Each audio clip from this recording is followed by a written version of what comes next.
Hello दोस्तों, मैं हूं राहुल सिंह। एविएशन क्लासेस में आप लोग का स्वागत करता हूं। आज देखेंगे बौद्ध धर्म के जो महाजनपद थे उनसे जो महत्वपूर्ण प्रश्न जो है आपके एग्जामों में, हमारे एग्जामों में जो पूछे जाते हैं, उन्हीं से जो प्रश्न बनते हैं उन्हीं पर हम लोग विचार करके और देखते हैं कि क्या उनके बाद में किस प्रकार के जो कार्यक्रम हुए या उसके बाद कौन आए, जो क्या वो बौद्ध धर्म को मानते थे, नहीं मानते थे, किसकी हत्या कौन की। ये सभी भी बहुत बार एग्जामों में हमारे आते हैं। तो चलिए उसको हम लोग देखते हैं। बौद्ध धर्म का जो जनपद है उससे हमारा कुछ क्वेश्चन बनता है। चलिए, तो इसमें आता है कि अशमक जो है एक महाजनपद था। ठीक है, अस्मक जो है एक महाजनपद था जो दक्षिण भारत में स्थित था। ठीक है, ये भी बहुत बार पूछा जाता है कि अस्मक जो महाजनपद था वो कहाँ था, तो दक्षिण भारत में क्या था, स्थित था। ठीक है, यहाँ से भी क्वेश्चन आते हैं, बहुत बार पूछे भी गए हैं। तो दक्षिण भारत में स्थित था अस्मक, ये चीज याद रखिएगा। उसके बाद मगध जो महाजनपद जो है, यहाँ से हमारा क्वेश्चन जो है बनता है। ठीक है, तो यहाँ से बहुत सारे पॉइंट जहाँ से हमारे एग्जामों में, कॉम्पिटिटिव एग्जामों में क्वेश्चन देखने के लिए मिलते हैं। छोटे छोटे पॉइंट है लेकिन ये बहुत महत्वपूर्ण है, क्योंकि यहाँ से भी हमारे क्वेश्चन जो है एग्जामों में आते हैं। ठीक है, तो यहाँ से जो है पहले आता है हर्णयंक वंश। ठीक है, हर्णयंक वंश में आता है पहले बिंदुसार। ठीक है, बिंदुसार जब आए तो क्या किए कि बहुत से ऐसे काम भी किए जिनके लिए उन्हें हम लोग इतिहास में जानते हैं।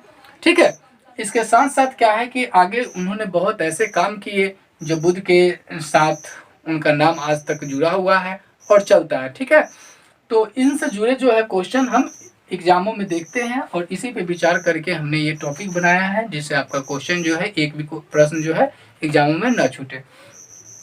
ये भगवान महावीर जो थे, भगवान महावीर और बुद्ध को के जो समकालीन थे, यानी जिस समय महावीर और बुद्ध थे उसी समय जो थे बिंदुसार थे।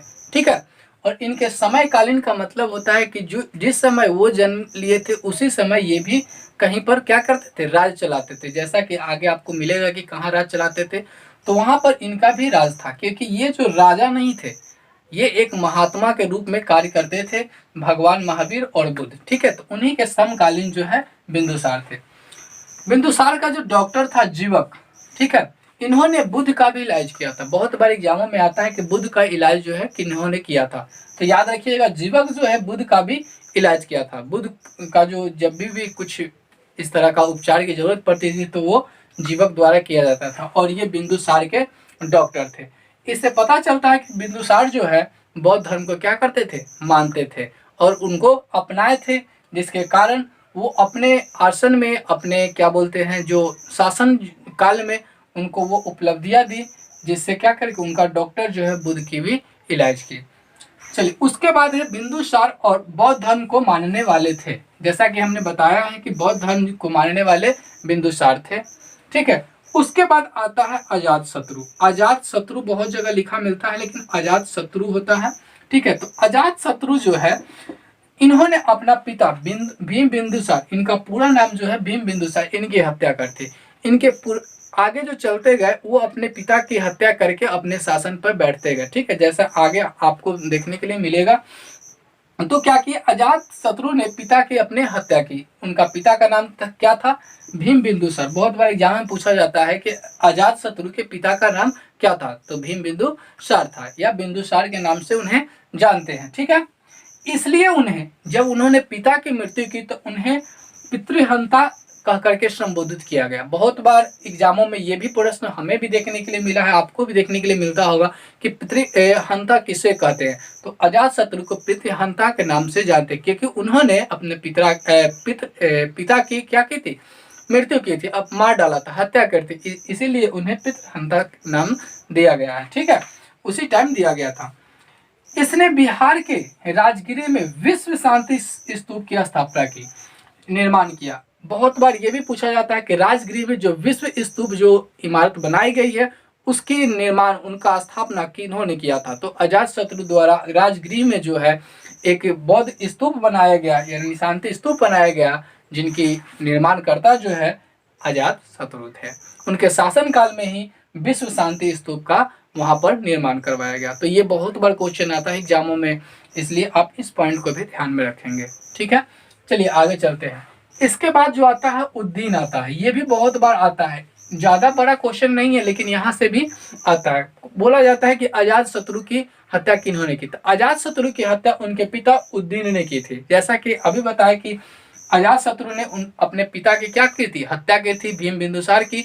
उसी तरह उद्दीन जो है अजातशत्रु की हत्या की थी, लेकिन इन्हें इसके लिए कुछ नाम नहीं दिया गया है। जैसे कि यहाँ पे हंता नाम दिया गया, उसी तरह यहाँ पर कुछ नाम नहीं दिया गया। उद्दीन ने अपने पिता की हत्या की, लेकिन यहाँ पर कोई अलग से नाम उनके लिए नहीं आया है। चलिए, इसने पाटलिपुत्र शहर की स्थापना की। बहुत बार एग्जामों में ये पॉइंट आया है, ये वाला पॉइंट इंपॉर्टेंट है, आप ध्यान में रखिए कि पाटलिपुत्र शहर की स्थापना किन्होंने की थी? तो उद्दीन द्वारा जो है पाटलिपुत्र, जो अभी वर्तमान में पटना नाम से विख्यात है, उसकी स्थापना जो है उद्दीन द्वारा किया गया था। उसके बाद आता है नम्रवंश। एक शिशुनाग जो है वो भी आता है टॉपिक, लेकिन वहां से ज्यादा क्वेश्चन जो है एराइज नहीं होते, नहीं पूछे जाते, इसलिए उसको हटा दिया गया है। ठीक है, तो नम्रवंश जो है ये 326 ईस्वी पूर्व में चालू किया गया था। ठीक है,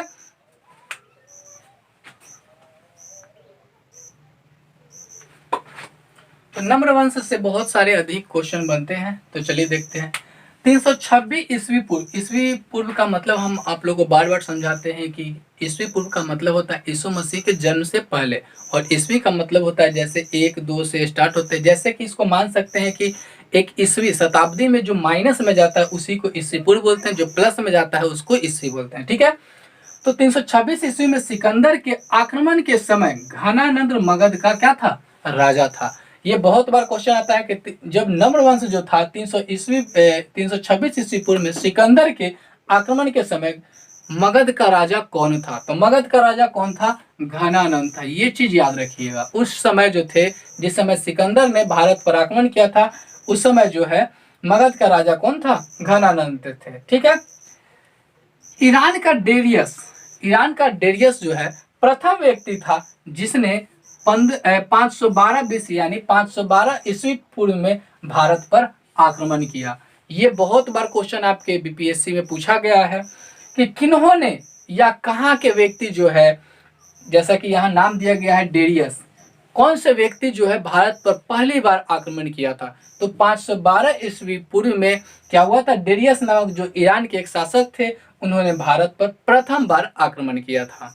ठीक है, तो इस महाजनपद से बहुत सारे क्वेश्चन इस प्रकार आपके एग्जामों में पूछे जाते हैं। तो आई होप कि आप लोग अगर इनसे कुछ भी क्वेश्चन जो बनते हैं जो एग्जामों में आएंगे, वो आप क्वेश्चन कभी नहीं छोड़ेंगे। ठीक है, तो इसका जो लिंक जो है बौद्ध धर्म का मैं डिस्क्रिप्शन में दे दूंगा, तो वहां से आप लोग देख लीजिएगा, क्योंकि उसके देखने के बाद ही इसका कुछ अर्थ समझ में आता है। ठीक है, तो एक वीडियो है जिसमें बौद्ध धर्म के बारे में पूर्ण रूप से क्या किया गया, उसमें जानकारी दिया गया है। जो अभी तक जितना भी है बौद्ध धर्म से क्वेश्चन पूछे गए हैं या जितने भी पूछे जाएंगे अनुमानित है, वहां से क्या करेंगे, उस वीडियो से ही क्वेश्चन आएंगे।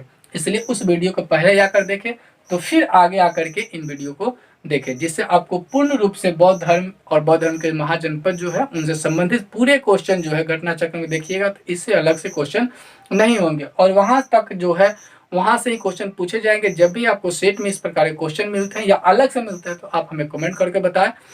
ठीक है, तो आप लोग इस चैनल को प्यार दें, और वीडियो अच्छा लगता है तो वीडियो को लाइक करें, शेयर करें दोस्तों के पास, और कमेंट करके बताएं कि वीडियो कैसी लगी।